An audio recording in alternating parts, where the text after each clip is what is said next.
What are you doing in my swamp?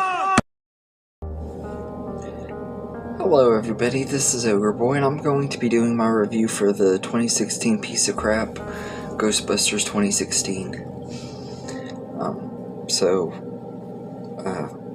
This movie focuses on 4 women who are interested in parapsychology and start a ghost-chasing business in New York City. And they're having to take on this man who is like some kind of ghost, and he's unleashing centuries of ghosts on New York City, and they have to stop him and contain all of these ghosts. I really hated this movie the first time I watched it and everything, and really didn't ever want to give it another chance. I thought I'd go ahead and try to be fair and give it one more chance, since there's a new one coming out. And this movie is just god-awful. It is one of the worst remakes ever made. Nothing that was good about the original movie or its sequel is in this movie. It's just absolute garbage. The story is terrible. The characters are, for the most part, really unlikable. The only 2 that I think were somewhat okay in here were Abby and Aaron, who were played by Melissa McCarthy, and Kristen Wiig. I thought those 2 were okay. The rest of them sucked. I really, especially Holtz, or whatever her name is, played by Kate McKinnon. She's one of those actresses that has always really gotten on my nerves. I think she's obnoxiously annoying, and she's really annoying in this. And Leslie Jones as Patty is really annoying too. Although she wasn't quite as annoying in the movie as she was in the commercial, but she still is really annoying. And I really can't stand those 2.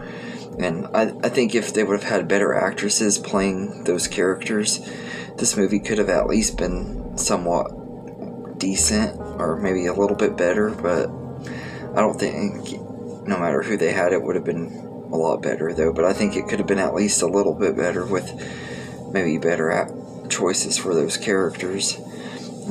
Chris Hemsworth is in here playing Kevin, their receptionist, and he's just really dumb in here. He plays a big idiot.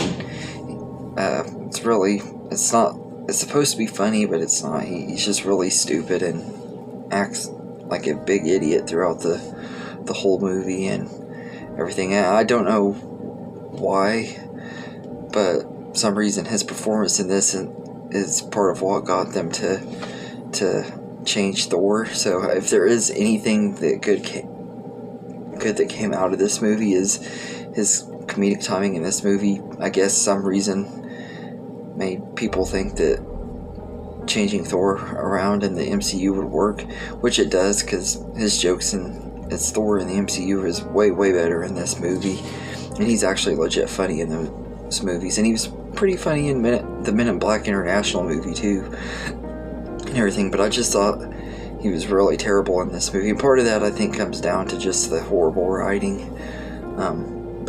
And this isn't because it's a female Ghostbusters why I think this movie is terrible. I think these actresses are talented and stuff in their own right, even though I don't really like Leslie Jones or Kate McKinnon and any of the stuff I've really seen them in. I can't deny that they do have talent and stuff. I mean, Kate McKinnon's impersonation of Justin Bieber on SNL was pretty funny. I can't really deny that.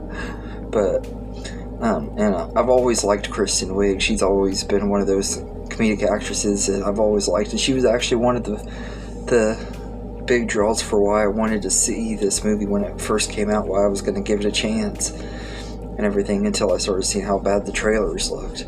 And the visual effects in here are some of the worst visual effects. I know a lot of people like to compare them to Scooby-Doo, mainly Scooby-Doo 2, but if you watch that movie, the visual effects in those movies are not even close to as bad as they are in this movie. Because, I mean, at least those movies do use some practical and stuff. Yeah, some of the CGI in that movie isn't as good either, but they're way way better than this movie. And this movie came out like 12 years after Scooby-Doo 2. But the chemistry between the actresses, I'll give them that. They do work good together. And if the script had been written better, maybe the movie would have been better. But it just was not a very, very well done movie.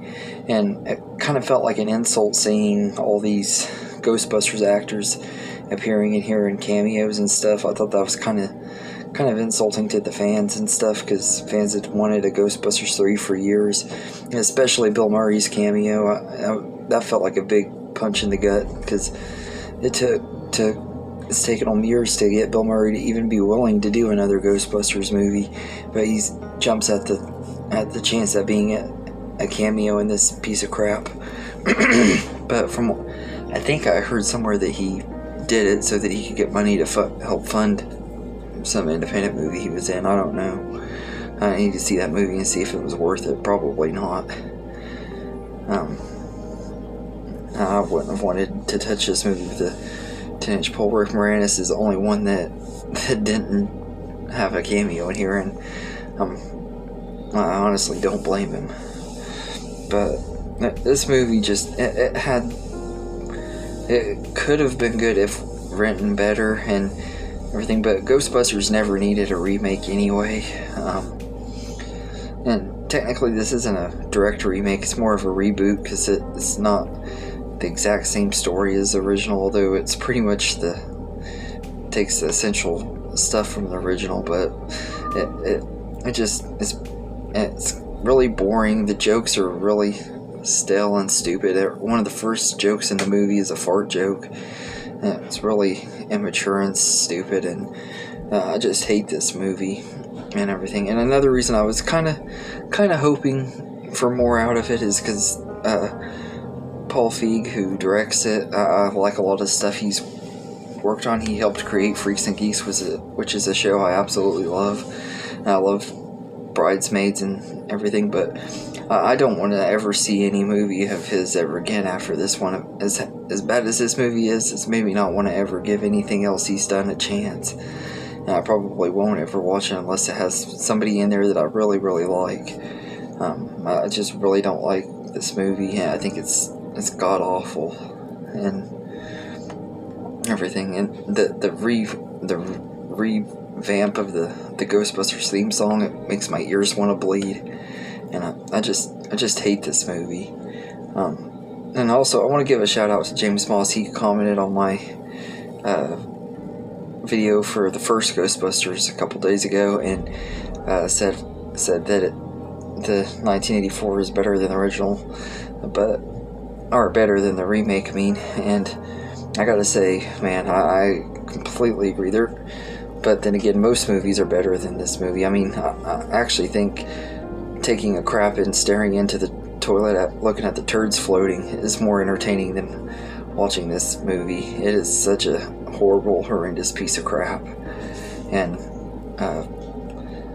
when I think of terrible remakes, this one is always one that pops into my mind and everything. I absolutely hate this movie. So I'd say I'd give it a 0 out of 10. If I could go lower than that, it would be lower than that. It's just a god-awful movie, and it's hard to get through. It's almost 2 hours. It's longer than both Ghostbusters 1 and 2, and it drags its runtime, and it's just so horrible. Hopefully, though, that this upcoming Ghostbusters Afterlife will make up for it. If not, then I'm never seeing another Ghostbusters movie again. But this was just it was hard to get through. I almost didn't even finish it this time around. On March the 26th, 2000. But yeah, so anyway, let me know in the comments what you think of this piece of crap. Did you somehow like it? Did you hate it too? Let me know. And I hope you enjoyed this video, and have a good day, everybody.